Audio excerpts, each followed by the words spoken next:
수요기도에 나오신 여러분을 주님의 이름으로 축복합니다. 어느덧 여름이 다 지나가고 드디어 왕과 사는 우리 마지막 시간이 되었습니다. 오늘 하나님께서 우리에게 주시는 말씀은 사무엘상 3장 11절부터 14절까지의 말씀입니다. 사무엘상 3장 11절부터 14절까지의 말씀 제가 읽어 올리겠습니다. 여호와께서 사무엘에게 이르시되 보라 내가 이스라엘 중에 한 일을 행하리니 그것을 듣는 자마다 두 귀가 울리리라. 내가 엘리의 집에 대하여 말한 것을 처음부터 끝까지 그날에 그에게 다 이루리라. 내가 그의 집을 영원토록 심판하겠다고 그에게 말한 것은 그가 아는 죄악 때문이니 이는 그가 자기의 아들들이 저주를 자청하되 금하지 아니하였음이니라. 그러므로 내가 엘리의 집에 대하여 맹세하기를 엘리 집의 죄악은 제물로나 예물로나 영원히 속죄함을 받지 못하리라 하였노라 하셨더라. 아멘. 왕과 사는 우리라는 주제로 조선 500년의 궁궐과 또 구약 이스라엘의 광야를 가로지르며 걸어온 지난 8주간의 여정이 이제 마지막 종착역에 도착을 했습니다. 돌이켜보니까 우리가 꽤 많은 왕들을 토파봤더라고요. 그러면서 우리가 왕이 된다는 게 얼마나 어려운 일인지, 동시에 사람이 왕의 자리에 앉는 순간 얼마나 쉽게 그 자신을 잃어버릴 수 있는지도 함께 보았습니다. 조급함 때문에 하나님보다 앞서갔던 왕이 있었고요.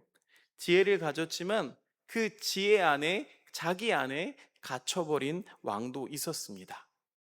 은혜를 잊어버린 왕도 있었고 위기가 오니까 백성을 두고 도망친 왕도 함께 보았습니다. 여러분, 왕관은 사람을 위대하게 만들어주지 않습니다. 오히려 왕관을 쓰고 나서 그 사람 안에 있던 게 더 크게 드러났습니다. 그래서 마지막으로 우리가 마주해야 할 주제는요, 바로 책임입니다. 책임. 왕이라는 자리는 결국 책임의 자리이기 때문인데요. 그런데 이 책임이라는 말을 조금 더 깊이 들여다보면 책임이라는 것은 내가 무엇을 했느냐를 묻는 것만은 아니라는 겁니다. 내가 무엇을 알고 있었고 그때 무엇을 할 수 있었는데 무엇을 하지 않았는가까지를 묻습니다.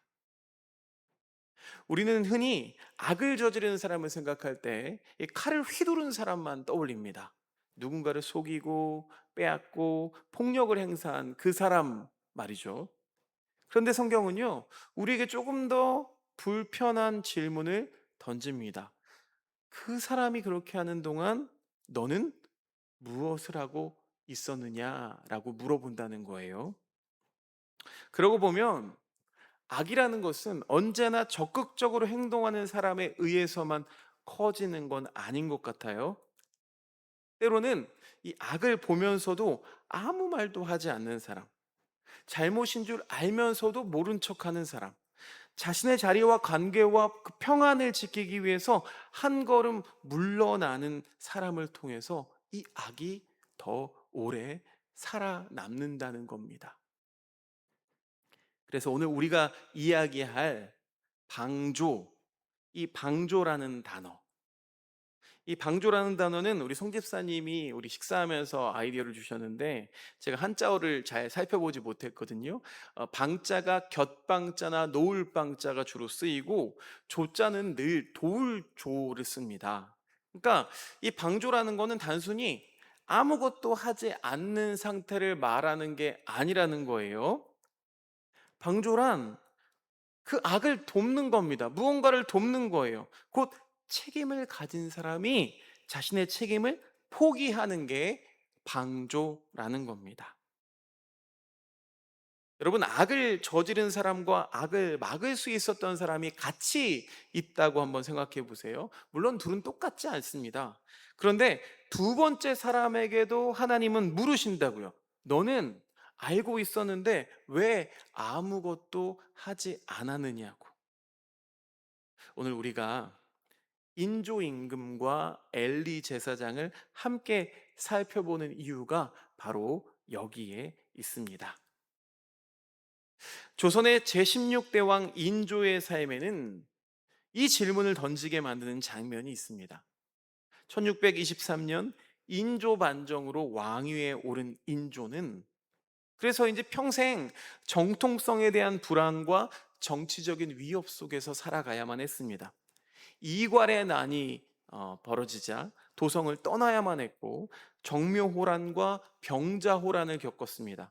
병자호란 때에는 남한사성에 갇혀서 47일을 버텨야 했고 결국 삼전도의 굴욕, 삼전도에서 청태종에게 항복해야만 했습니다.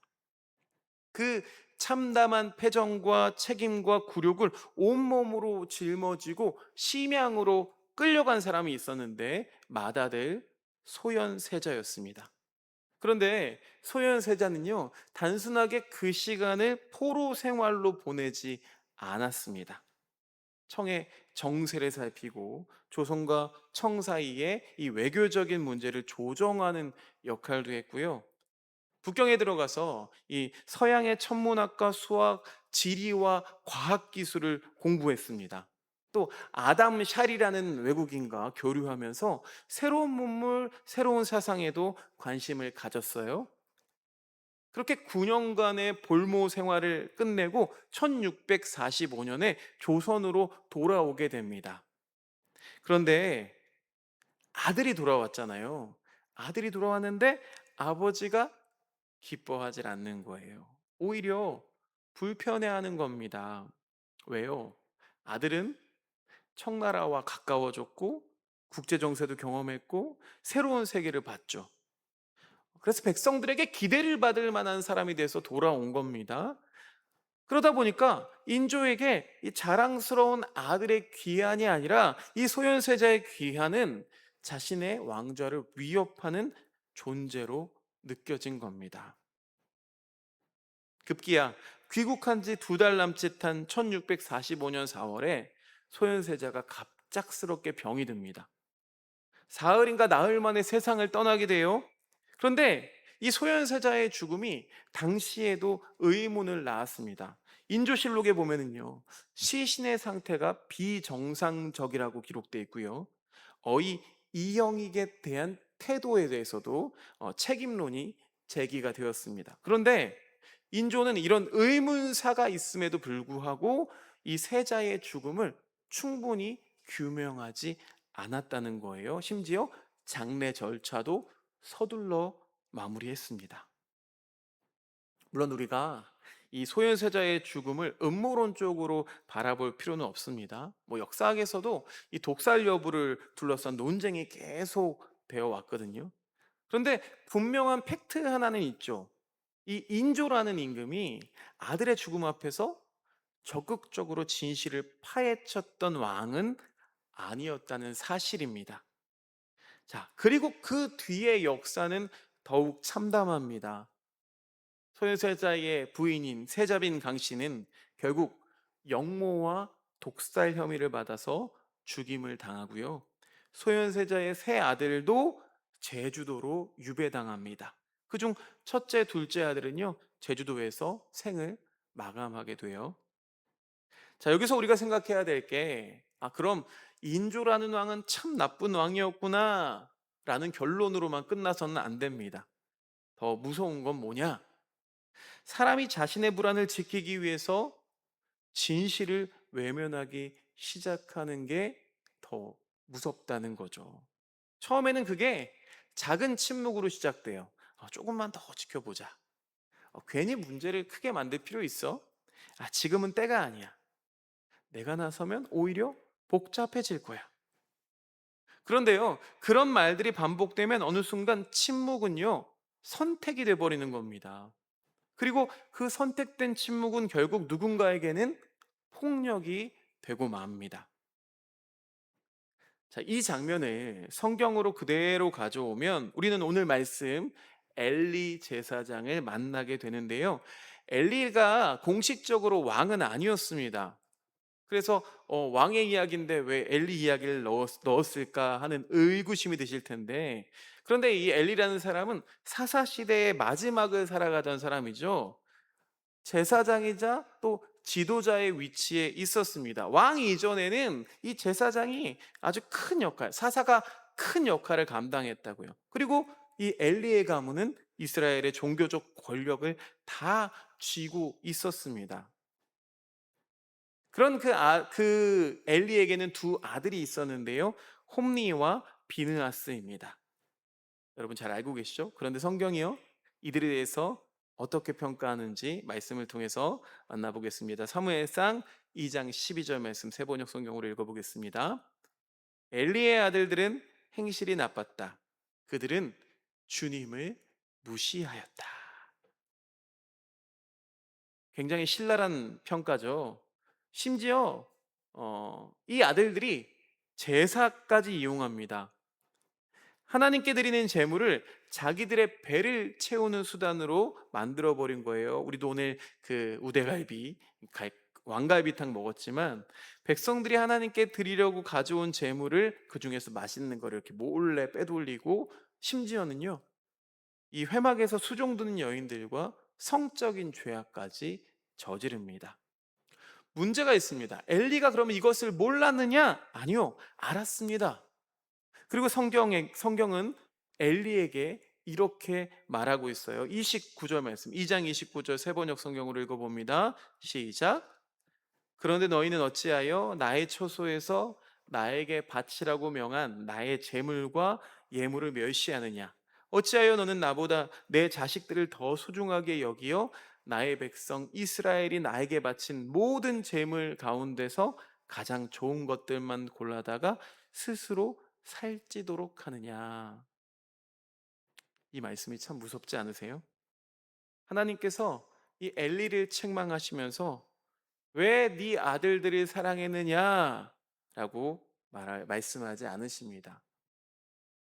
이렇게 말씀하시죠. 왜 나보다 네 아들을 더 소중히 여겼느냐?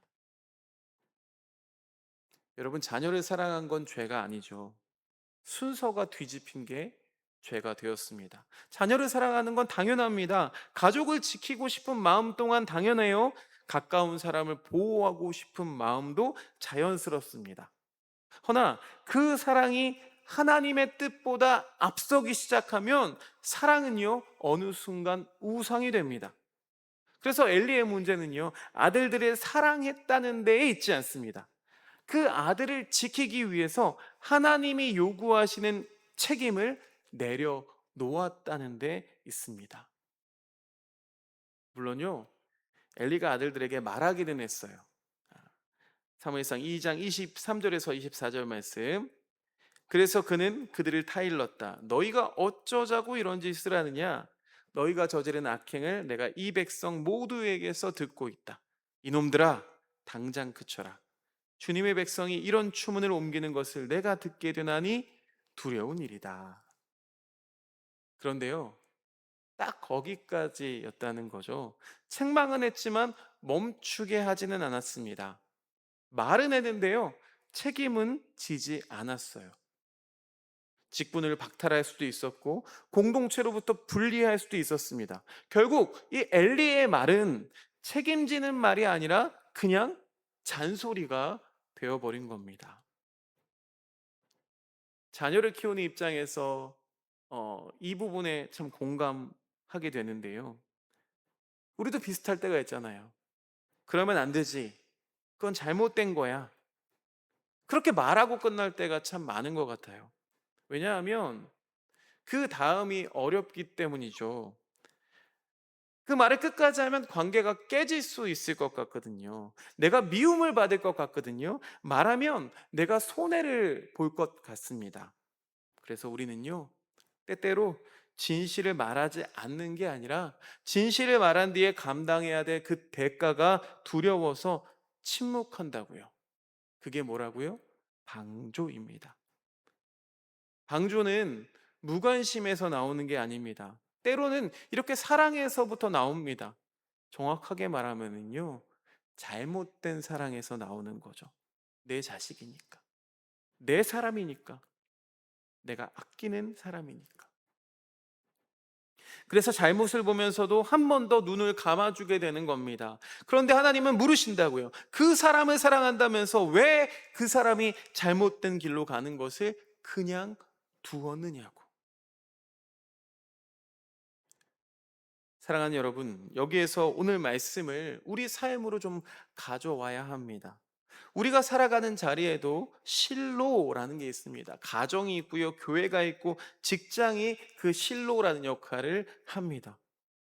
누군가 계속 상처를 주고 있는데 아무도 말하지 않을 때가 있어요.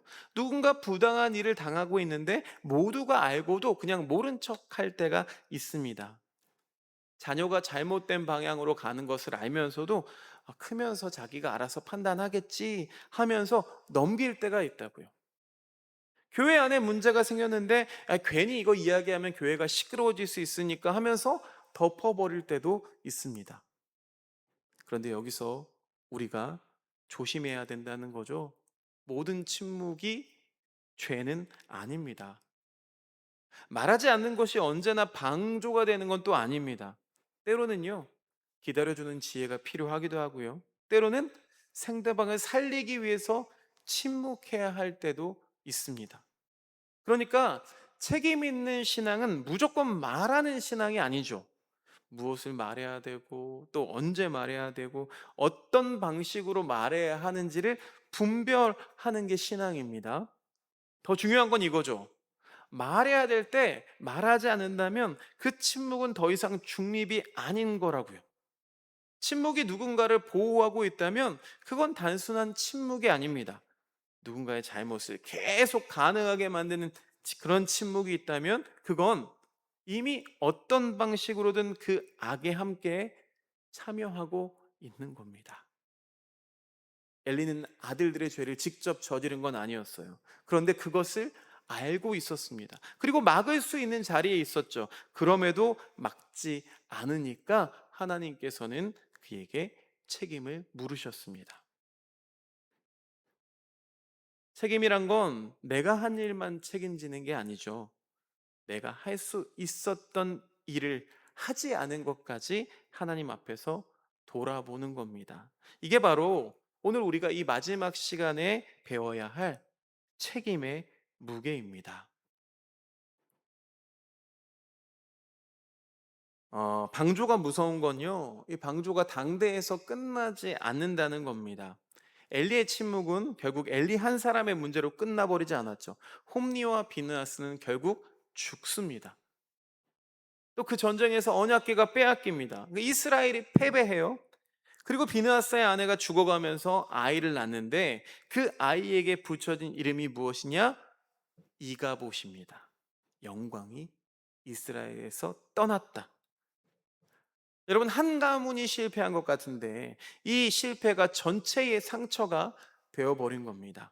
사무엘상 4장은 이 언약궤를 빼앗긴 피탈당한 사건을 이가봇이라는 이름으로 기억하고 있습니다. 여러분, 이게 바로 방조의 무서움이에요. 오늘 내가 눈 감은 게 오늘로 끝나지 않는다는 겁니다. 내가 덮어버린 문제가 다음 세대의 문제가 될 수가 있다는 거예요. 내가 아무렇지 않게 허용한 게 자녀들에게는 뭐 그래도 되는 것, 원래 그런 것, 이게 될 수 있다는 겁니다. 내가 침묵해서 유지한 평화가 사실은 다음 세대가 해결해야 되는 숙제가 되어 돌아올 수도 있다는 겁니다.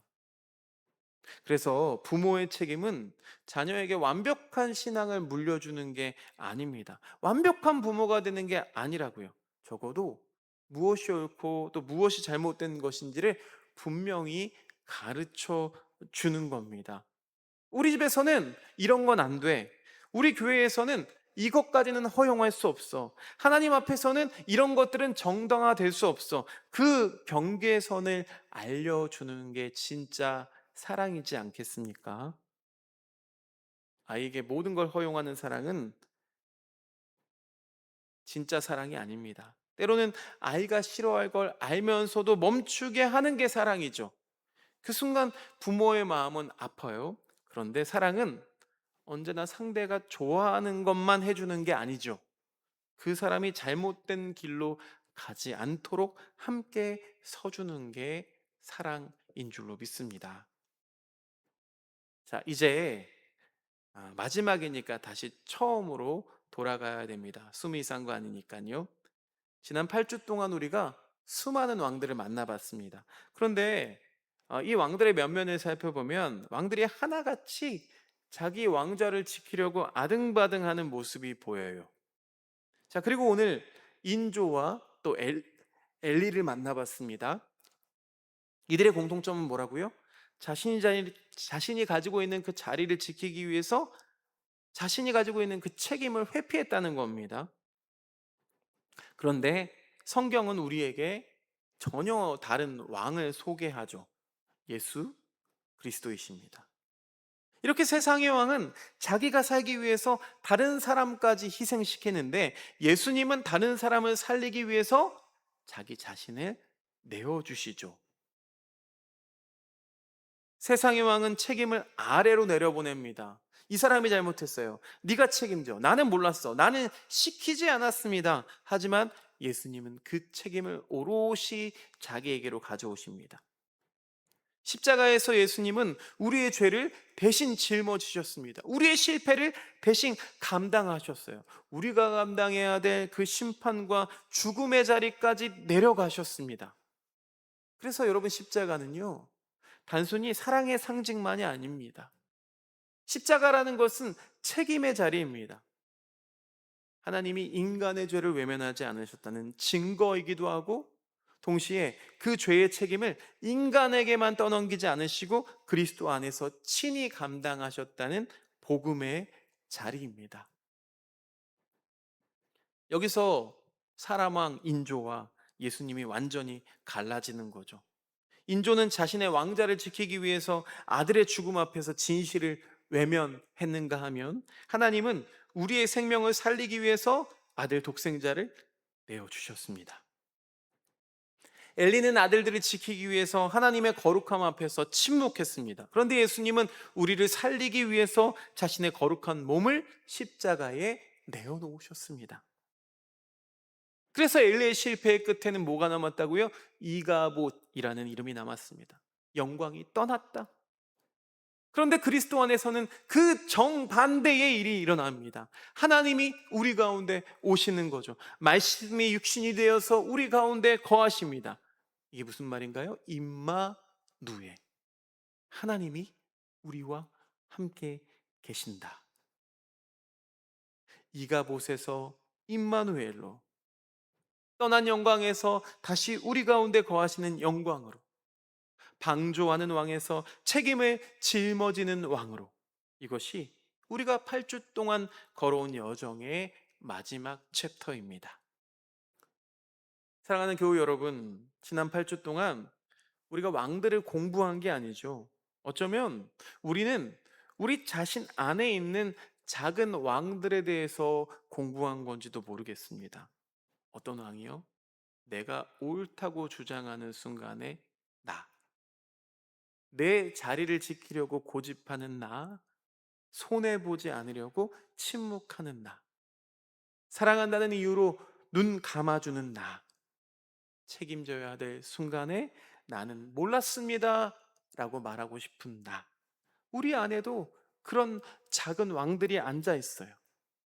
그래서 마지막 질문이, 인조는 왜 그랬을까? 엘리는 왜 그랬을까? 이게 돼서는 안 됩니다. 마지막 질문은, 나는 과연 무엇을 알고도 침묵하고 있는가? 나는 누구의 잘못을 사랑이라는 이름으로 그냥 덮어주고 있지는 않은가? 내가 지키고 싶은 건 과연 하나님 뜻인가? 아니면 나의 평안인가? 그리고 마지막 질문 하나를 더 들어가 봐야 됩니다. 그럼 내 인생의 왕자에는 지금 누가 앉아 있는가? 우리가 우리의 알량한 그 작은 왕자를 끝까지 움켜쥐고 있다면 결국 우리도 누군가에게 책임을 떠넘기게 될 겁니다. 그런데 그 왕좌를 그리스도께 내어드리면 달라집니다. 잘못을 잘못이라고 말할 수 있게 돼요. 사랑하기 때문에 멈출 수 있게 됩니다. 손해를 보더라도 진실 편에 설 수 있게 됩니다. 내가 모든 걸 해결할 수 없다는 것도 인정하게 되고요. 그리고 무엇보다 내가 져야 될 책임을 하나님께 밀어버리는 것이 아니라 하나님 앞에서 내가 져야 될 몫을 정직하게 감당하게 되는 줄로 믿습니다. 사랑하는 여러분, 왕과 사는 우리에게 진짜 필요한 건 왕좌를 내려놓는 법을 배우는 겁니다. 내가 모든 걸 통제하려는 마음을 내려놓고, 내가 옳다 하는 그 고집을 내려놓고, 내 사람만 감싸려는 그 마음을 내려놓고, 나의 평안을 위해서 누군가의 아픔을 외면했던 그 침묵을 내려놓고, 우리의 삶을 참된 왕이신 예수 그리스도께 맡기는 겁니다. 그리고 그분을 따라 우리에게 맡겨진 자리에서 책임 있게 살아가는 겁니다. 아가페서 무조건 큰 소리 치는 사람이 아니라 말아야 될 때는 진실을 말하고 멈춰야 할 때는 사랑으로 멈추고 상처 입은 사람 곁에 서고 내가 감당해야 할 몫을 다른 사람에게 떠넘기지 않는 사람, 그런 사람이 하나님 나라의 사람입니다. 지난 8주 동안 우리가 인간왕들의 실패를 봤어요. 자, 그 실패 끝에서 우리는 절망할 필요가 하나도 없습니다. 인간의 왕국이 실패했다는 사실은 하나님 나라가 실패했다는 뜻이 아니기 때문이죠. 오히려 이 인간왕들의 실패가 반복되면 반복될수록 우리는 더 선명하게 참된 왕을 바라볼 수 있게 됩니다. 우리를 위해서 책임을 떠안으신 왕, 우리를 위해서 십자가에 달리신 왕, 죽음까지 내려가셨지만 다시 살아나신 왕, 그리고 지금도 우리 삶을 다스리시는 왕, 그분이 바로 예수 그리스도이십니다. 이제 우리의 마지막 기도 제목. 주님, 내 인생의 왕자를 내가 지키려고 하지 않겠습니다. 내가 왕이 되려고 하지 않겠습니다. 이 기도가 우리에게 있었으면 좋겠습니다. 주님, 나의 왕이 되어 주십시오. 그렇게 기도할 때에 우리의 가정에, 교회에, 일터에, 그리고 우리의 삶에 사람의 왕국이 아니라 하나님의 나라가 시작될 줄로 믿습니다. 이가봇의 자리에서 임마누엘의 자리로 책임을 피하는 왕이 아니라 책임을 짊어지는 왕과 함께, 그렇게 왕과 함께 사는 우리의 여정은 오늘 여기서 끝나는 것이 아니라 이제 우리의 삶 속에서 다시 시작되기를 간절히 축복합니다. 제가 기도하겠습니다.